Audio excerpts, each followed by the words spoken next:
Mountains of backpacks taking away mountains of worry for kids in need. I need 2 black notebooks for ELA, 2 green notebooks for science. 11-year-old Gianna has a laundry list of school supplies for starting 6th grade.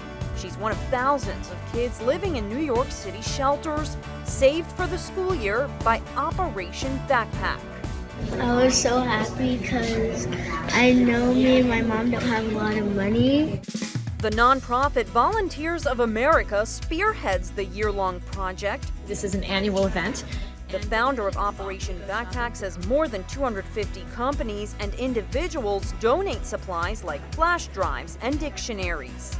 I have so many families who call, write, send letters saying, I have to tell you, my daughter, my son has grown up with backpack, and every year we pack a backpack for a child who doesn't have, and thank you for the experience. The operation started in 2004, and for Gianna, who is an aspiring painter, this art of giving is giving her hope. That's a lot. Her message for other kids in her shoes? I would say don't worry about it because you're gonna get through it. To get involved, go to OperationBackpackNYC.org. For InsideEdition.com, I'm Lisa Wojtycki.